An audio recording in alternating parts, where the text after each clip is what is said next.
Okay, so in this video, we are going to see like what are the basics that you need to know before contributing to open source. Also, what are the prerequisites, tools, and couple of tips that you need to know. Okay, so before starting this video, a humble request from my side that please don't spam any open source repo that I mention in this video. I just use them for the sake of explaining things for you. So please don't be like unnecessarily making spam PRs to those open source organizations or companies. Please. Okay, so here is the question that what you need to learn before contributing to open source. So the first thing first, you first need to learn Git and GitHub. That is must and mandatory. It's not optional. So whenever I say Git and GitHub, people think that they need to know a lot of things like in Git and GitHub, and they need to know some kind of advanced things. So it's not like that. You only need to know the whole flow of open source contributions and whatever concepts are used in that whole workflow. So I will tell you how to do that, how to learn that, and what are those concepts. So the first concept is basically how to fork. So when you contribute to open source projects, you have to fork a repo. So let me show you like how you can do that. So let's say you pick an open source project. So let me take okay, this one. So if I go to this open source project and I go to their GitHub, so here that is the simplest way, or I can they say the simplest step or concept of open source workflow that you have to fork it.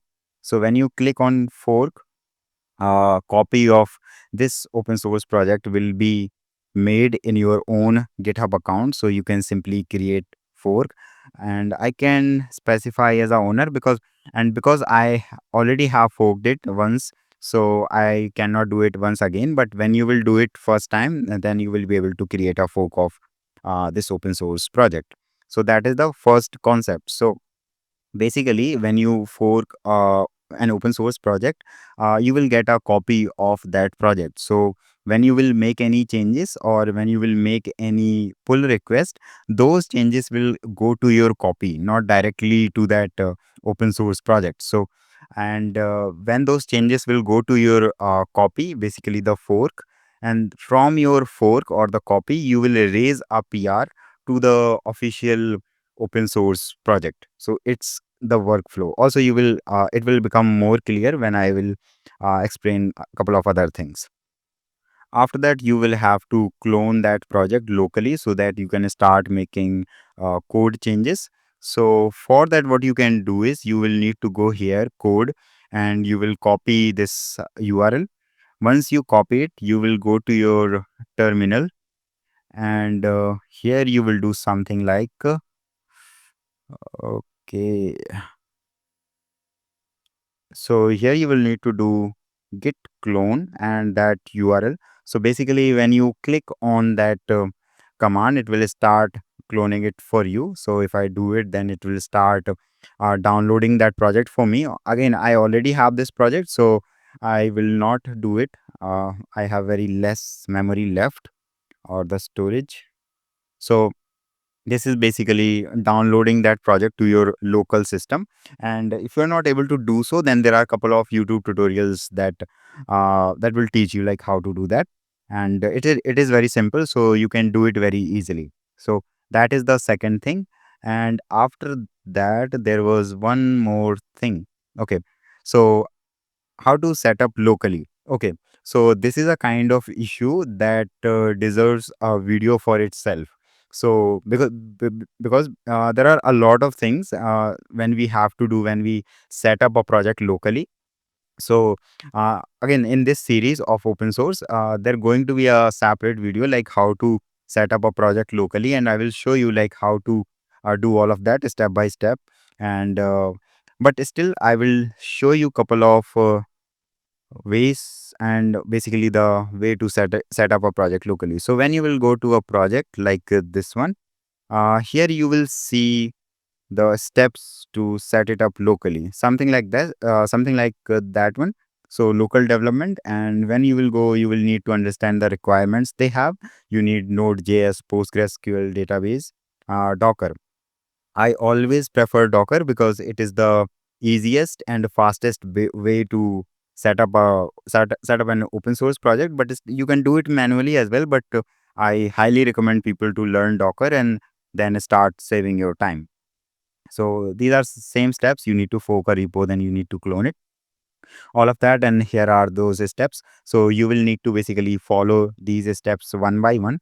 99.99% of the cases you are going to face problems while setting up a project. So in that case, you will try to resolve it using chat gpt or Google. If you are not able to do so, let's say for a whole day or for 2 days, then you can simply ping the maintainers or the community, and they will be helping you in that case.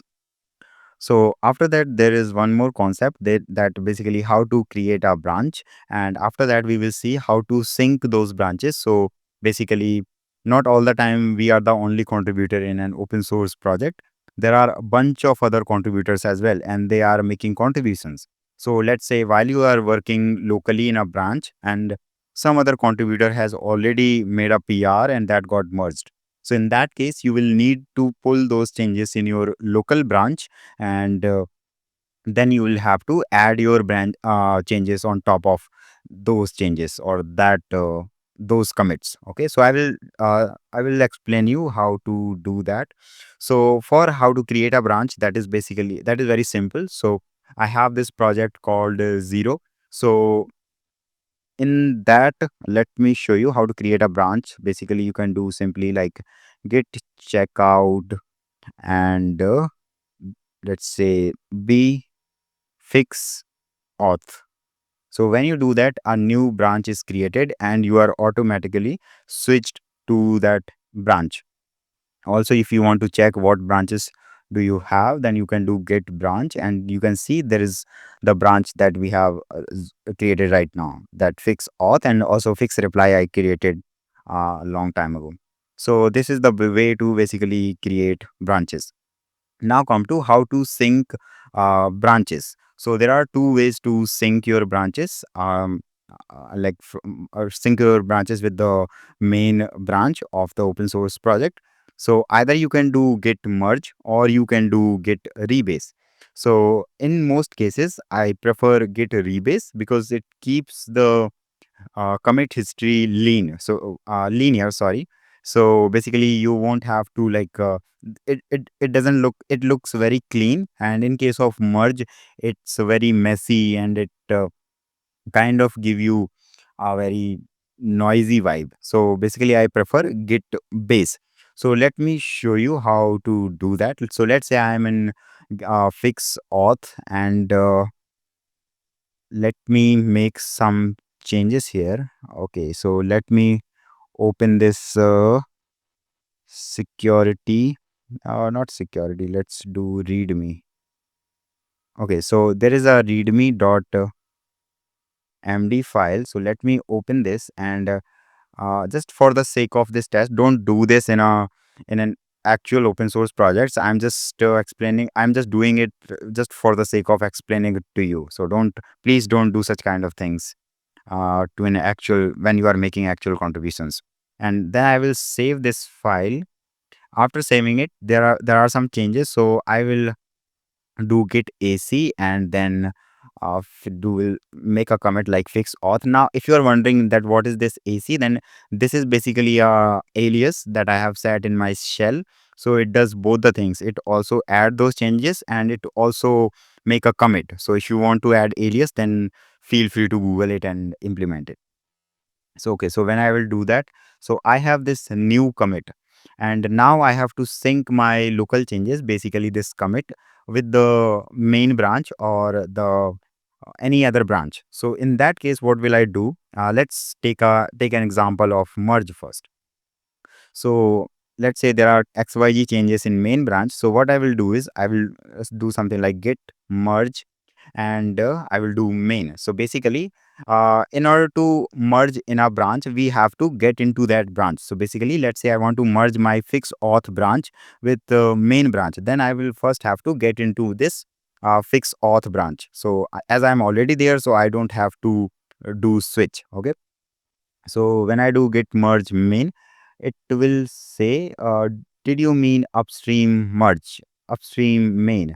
Okay, so let me check one more thing, like what is the name of their branch. Okay, so because they don't have main in like local development, they have staging.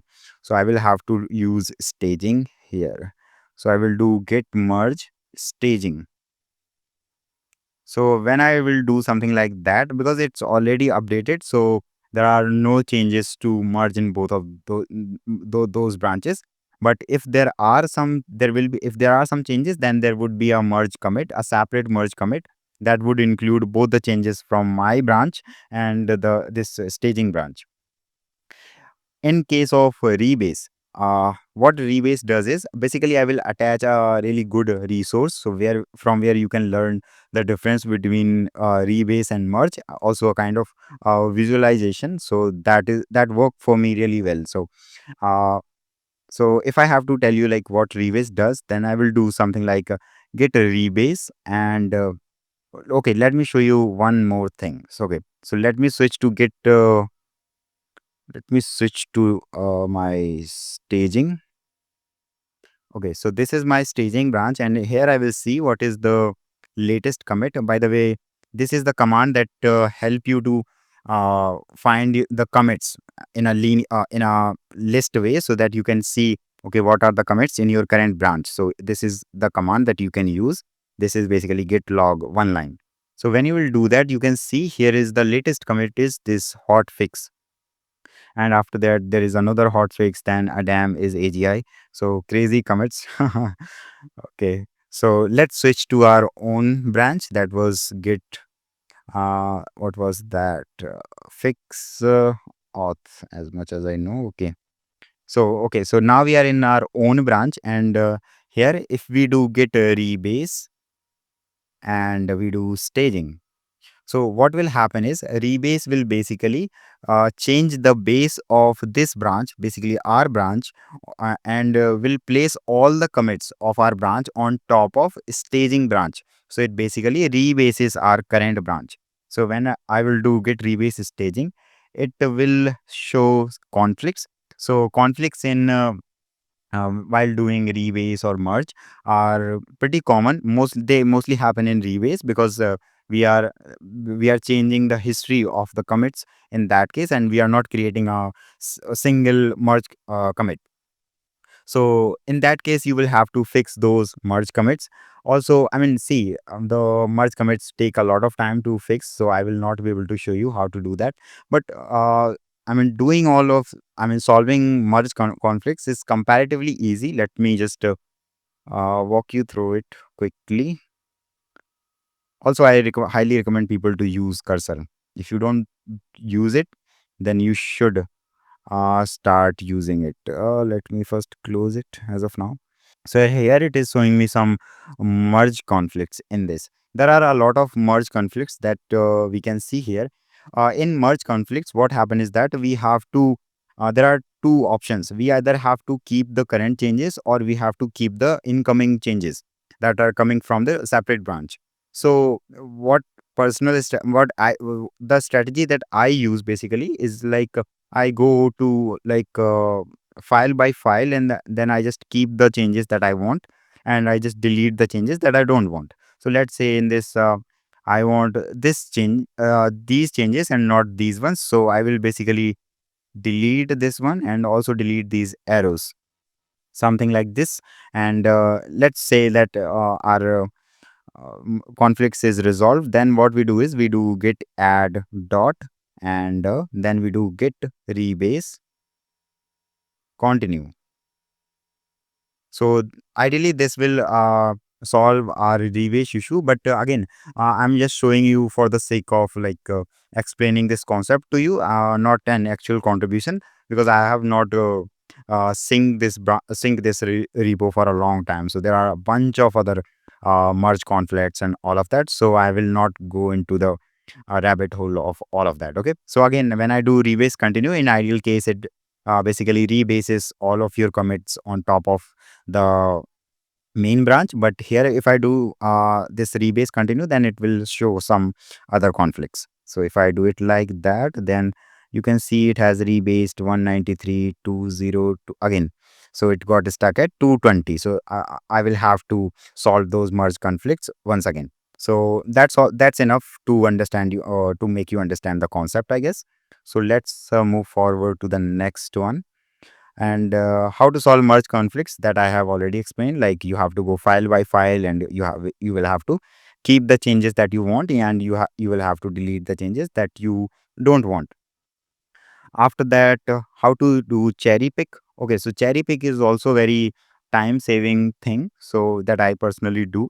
So what happens is that sometimes there are too much noise in a separate branch. So let's say we have created fix fix reply branch, sorry, fix auth branch, and in that branch we have added let's say 50 commits, and out of those 50 commits, they got kind of messy, and we are not able to understand that which commit do what, and that got really noisy.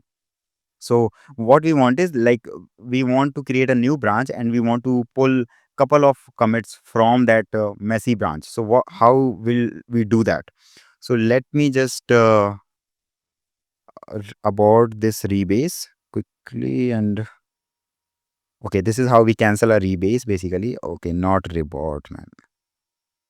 Git rebase, and here we do abort. So this is how we cancel the rebase. And after that, I will,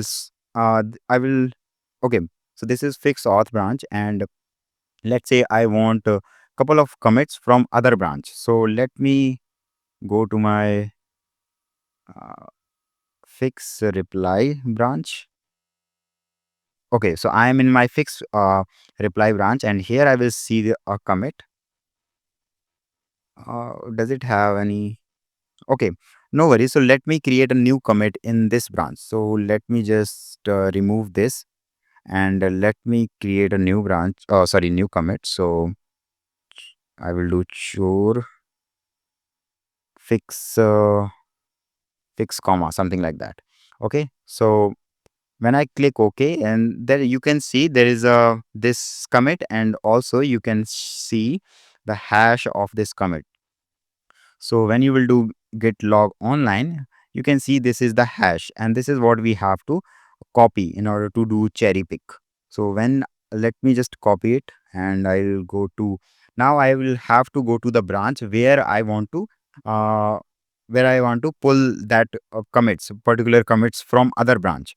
So that branch was uh fix auth. So I will need to git switch fix and then auth. So when I will do that, and here you can see, let me show you, one when you will do one line, then you here you can see the latest commit is this fix auth 8e87.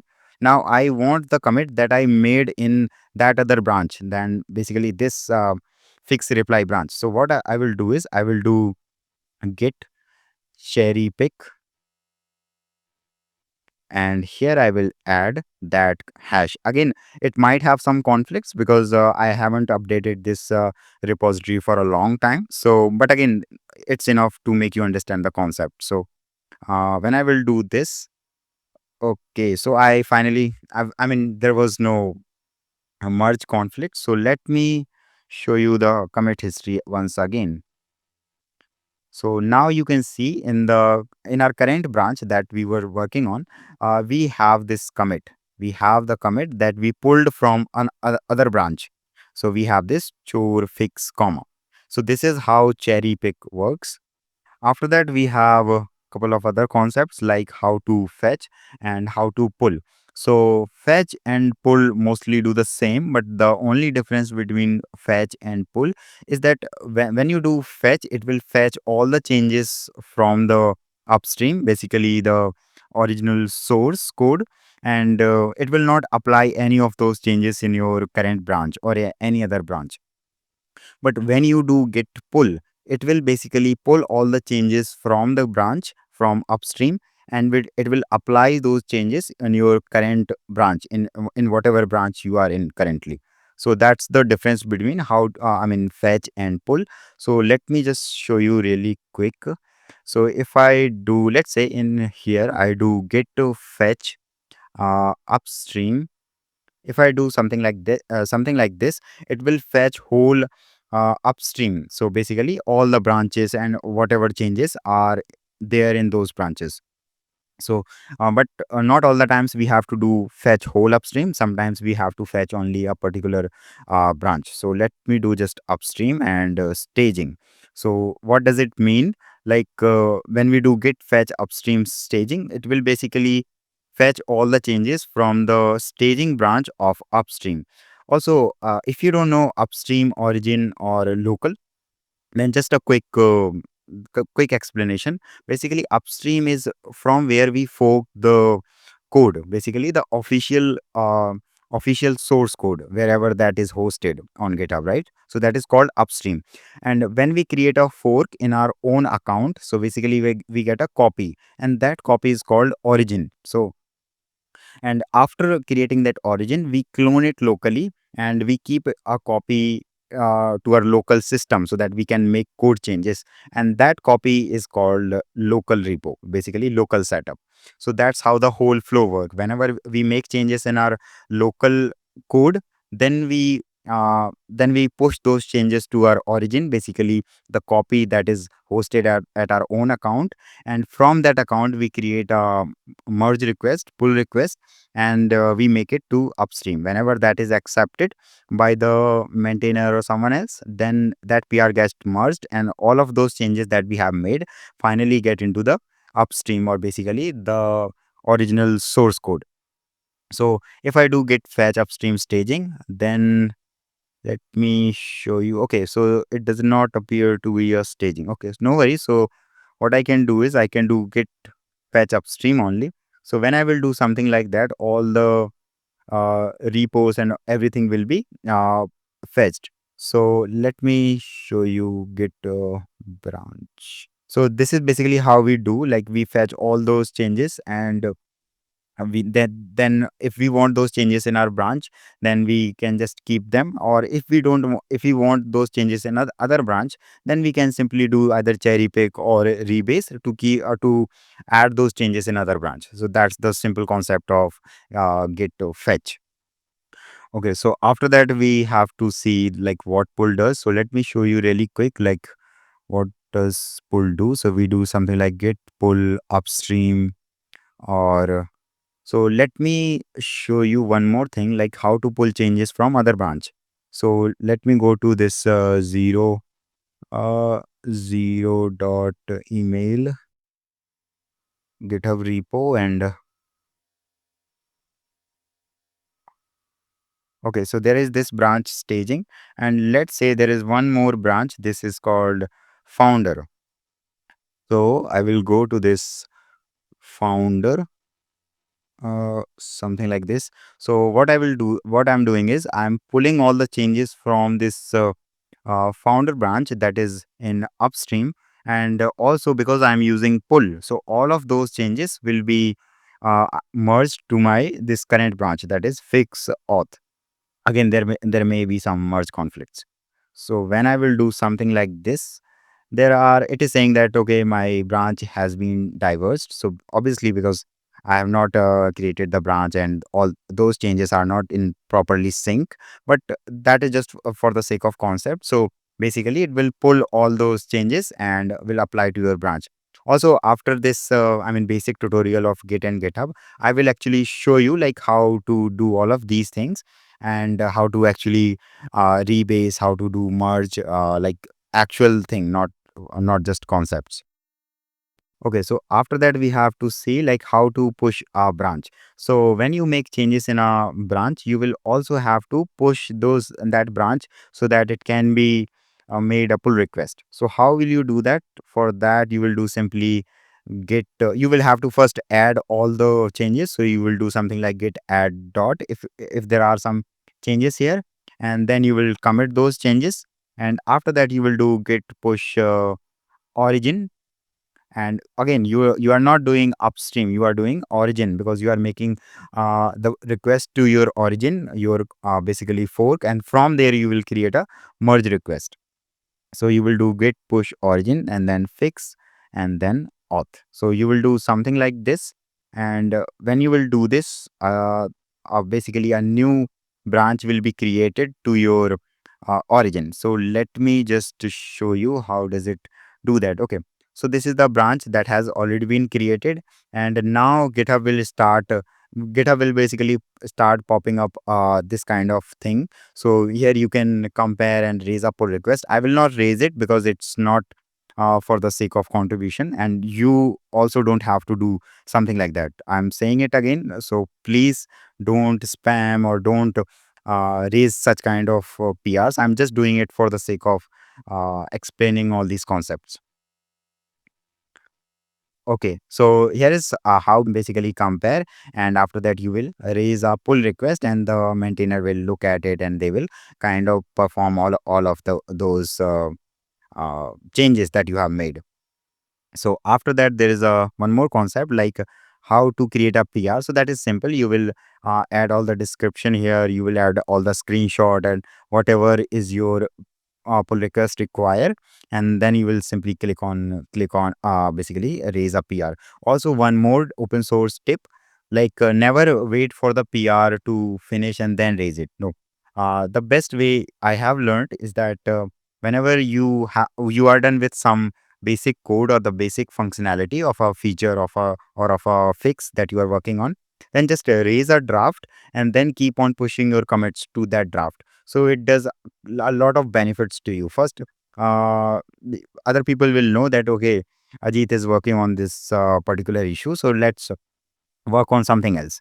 And also you get a timely feedback whenever maintainer is free, or so anyone else in the community is free, they can simply look at your draft branch without taking it as a pull request, and they can give you feedback before you do any other mistake. So that is really important. I mean, raise a draft as soon as possible. Again, you should not raise a draft just by making one line of change. So don't do that as well.